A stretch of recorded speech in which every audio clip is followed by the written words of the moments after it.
Hello everyone, आज हम बात करेंगे इंडियन मॉनसून के बारे में। हम समझेंगे कि इंडियन मॉनसून का मैकेनिज्म क्या रहता है, किस तरीके से इसमें रिवर्सल ऑफ विंड होता है। उसको समझने से पहले ये ज़रूरी है कि हम कुछ बेसिक इंपॉर्टेंट कॉन्सेप्ट्स को समझें।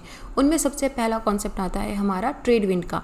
ट्रेड विंड्स क्या होती हैं? जो परमानेंटली हमारी अर्थ में हाई प्रेशर एरिया से लो प्रेशर एरिया की तरफ मूव करती हैं। कौन कौन से एरिया हैं वो? ये जो इक्वेटर के पास एरिया है ये हमारा इक्वेटोरियल लो एरिया होता है। यहाँ पे हमेशा लो प्रेशर एरिया रहता है। Then around 30 degree north and 30 degree south पे हमारा सब ट्रॉपिकल हाई प्रेशर एरिया रहता है, सब ट्रॉपिकल हाई प्रेशर एरिया।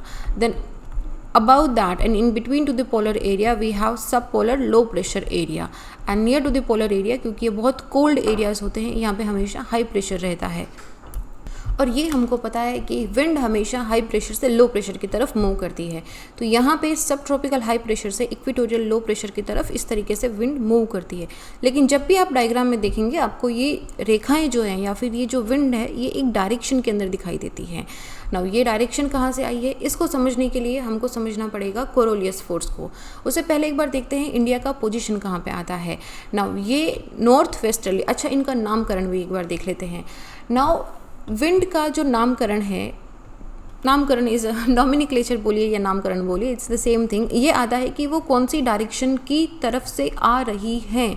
जैसे कि ये विंड है, ये कहाँ से, ये इस तरीके से मूव हो रही है। अच्छा हम इसको एक बार ड्रॉ कर लेते हैं। East west north south, north east north west, south east and south west. Okay, इस तरीके से हमने इसको ड्रॉ कर लिया।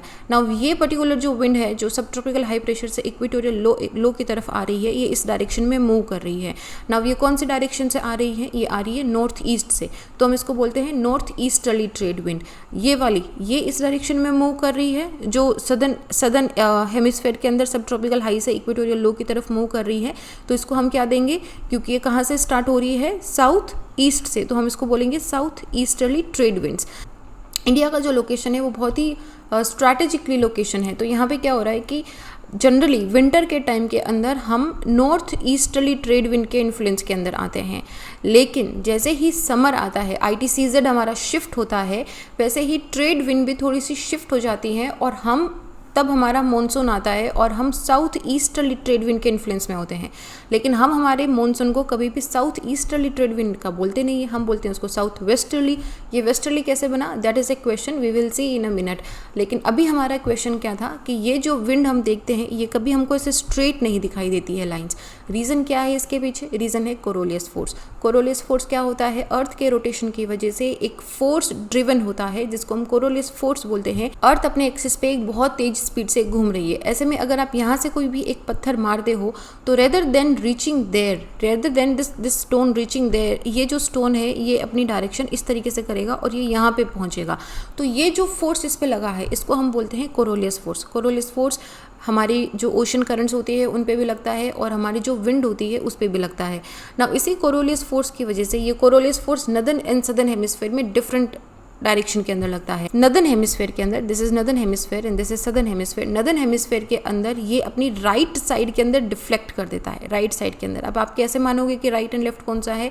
आप यहाँ पे खड़े रहोगे एंड यू विल सी कि मेरा राइट कौन सा है, ये आपका राइट है, ये आपका लेफ्ट है। तो अगर आप इस डायरेक्शन से देख रहे हो, हवा इस डायरेक्शन में जा रही है, तो आपका राइट इस तरफ ये मूव हो जाएगा।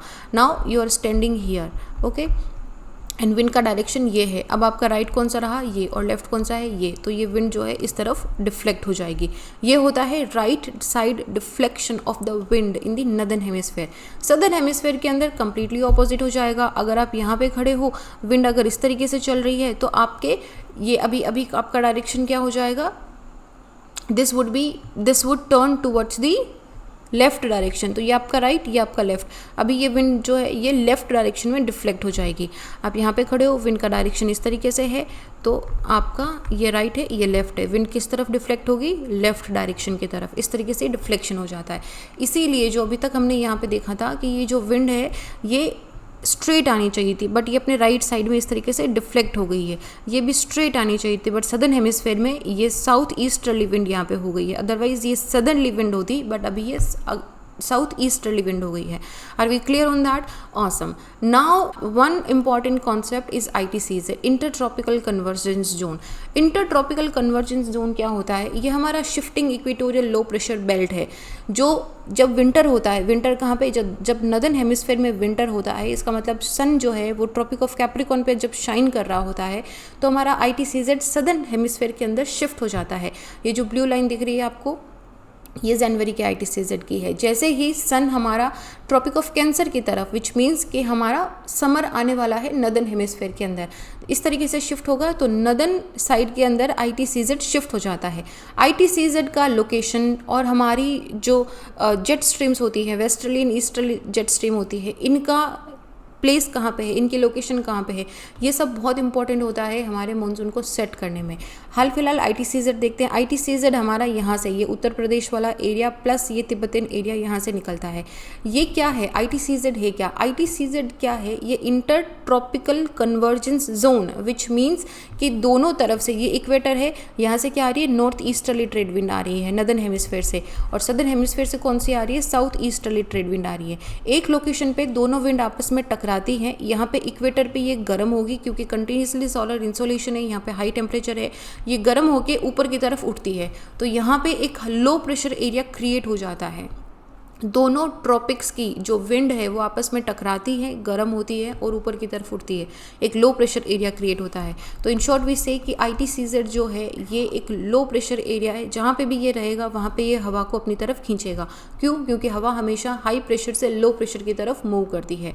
तो इस तरीके से ITCZ का एक मैकेनिज्म होता है। ये साइकिल ये this is the story of the Hadley cell actually, लेकिन मैं आपको यहाँ पे फोकस करवाना चाह रही हूँ कि ये वाला जो एरिया है, this is ITCZ area, right? Okay, now what is happening? This diagram is not very clear because I could not find a better picture than this, but you would be able to understand it. Listen to what I am saying you. ये वाला area हमारा winter की बात है। हम अभी आपकी screen में जो लेफ्ट साइड की तरफ दिख रहा है, ये विंटर का डायरेक्शन है। विंटर में हमारा इंडिया किस में रहता है? नॉर्थ ईस्टर्ली ट्रेड विंड के इन्फ्लुएंस में रहता है। नॉर्थ ईस्टर्ली ट्रेड विंड क्या हो रही है? यहाँ पे कंटिन्यूसली ये कॉन्टिनेंट से आ रही है, तो जितना भी मॉइस्चर था इन्होंने सब ऑलरेडी बारिश कर दी है, तो ये ड्राई विंड्स होती हैं, यहाँ पे बारिश नहीं होती है। But very important to note कि यहाँ पे हमारा बे ऑफ बंगाल है और यहाँ पे हमारा तमिलनाडु है। जब ये north easterly trade wind bay of Bengal के, जो कि गर्म है, कंपैरेटिवली वार्म है लैंड से, राइट, तो क्योंकि हाई स्पेसिफिक हीट की वजह से, नाउ ये गर्म बे ऑफ बंगाल से जब नॉर्थ ईस्टर्ली ट्रेड विंड्स निकलती हैं तो यहाँ पे ये कुछ मॉइस्चर को अटेन कर लेती है। उसके बाद में ये यहाँ पे तमिलनाडु से होके इस तरीके से निकलती है। जब ये तमिलनाडु से होके निकलती है तो तमिलनाडु में बारिश होती है। वेरी इंपॉर्टेंट टू नोट कि तमिलनाडु के अंदर वेस्ट विंटर के अंदर नॉर्थ ईस्टर्ली ट्रेड विंड की वजह से बारिश होती है, and that is because they attain moisture from the bay of Bengal, और कहीं पे बारिश नहीं होती है क्योंकि हमारा ITCZ यहाँ पे है। बाकी पूरा एरिया हमारा dry north easterly trade wind के इन्फ्लुएंस में आता है। अब आ जाओ समर के अंदर। समर में क्या हुआ? हमारा जो सन है वो ट्रॉपिक ऑफ कैंसर पे शाइन कर रहा है। ITCZ ने अपनी जगह बदल ली है। जैसे ही ITCZ ने अपनी जगह बदली, प्लस हमारा जो पंजाब सतलज वाला एरिया है, यहाँ पे पर्टिकुलरली इस एरिया में extremely low pressure area create हो जाता है। This is a very very important area. यहाँ पे जितना ज़्यादा लो प्रेशर होगा, इट मीन्स कि ये इतनी ही ज़्यादा एयर को अपनी तरफ अट्रैक्ट कर रहा है। Now what happens? ITCZ के ऊपर शिफ्ट होते ही नॉर्थ ईस्टर्ली ट्रेड विंड यहीं तक आ रही है, इसके आगे आ नहीं रही है, क्योंकि दैट इज़ व्हाट ITCZ ना, कि ये दोनों ट्रॉपिक के ट्रेड विंड को मिलाता है। इसका मतलब नॉर्थ ईस्टर्ली ट्रेड विंड यहीं तक आएगी। अब यहाँ तक कौन सी आएगी? South easterly. Now what is happening कि अभी तक तो ये साउथ ईस्टर्ली है, जब तक ये इक्वेटर को क्रॉस नहीं करती है ये साउथ ईस्टर्ली है, ये ट्रेड विंड आ रही है, और इनका मेन पॉइंट क्या है, डेस्टिनेशन क्या है? ये लो प्रेशर एरिया जो पंजाब के सतलज एरिया पे बना हुआ है।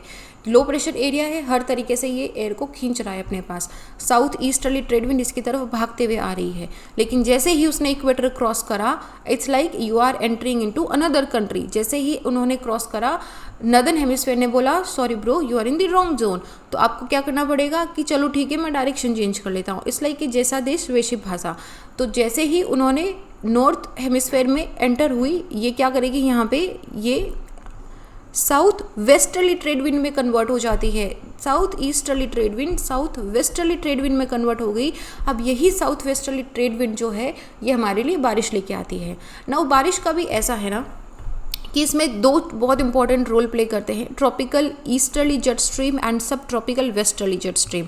सब tropical westerly jet stream winter area के अंदर इंडिया में यहाँ पे फ्लो करती है।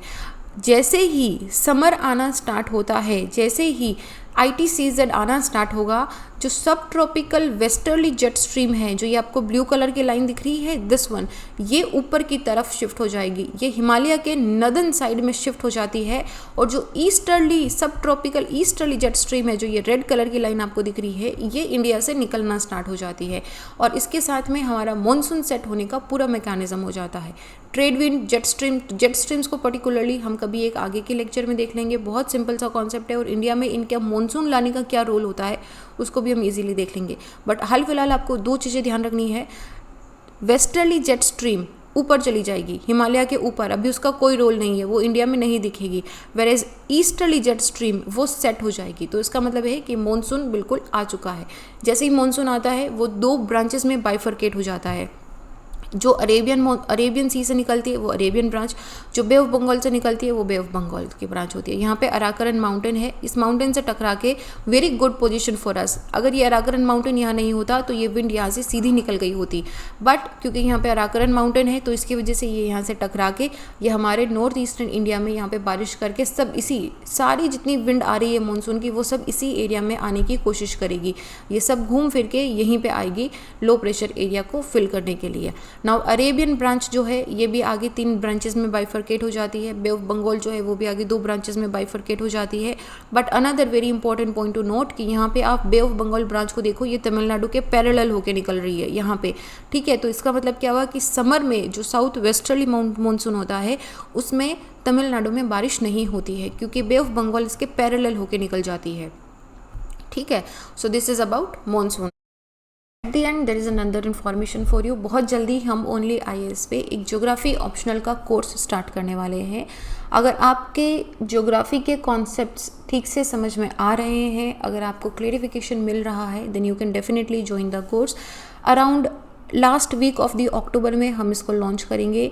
हम इसको बहुत ही स्ट्रैटेजिकली और बहुत ही फ़न तरीके से ज्योग्राफी के जितने भी टॉपिक्स एंड सब टॉपिक्स हैं प्लस प्रीवियस ईयर के जो क्वेश्चंस हैं उनको हम डिस्कस करेंगे। उनको हम देखो, ज्योग्राफी में जनरली एक बड़ा प्रॉब्लम क्या होता है कि हमको इंटरलिंकिंग नहीं कर पाते हैं, कि हमको पेपर 1 एंड पेपर 2 का इंटरलिंकिंग करना है। The models and theories are very complicated to understand, but that is where we need a very simple and fun understanding about it. So we will be taking that approach.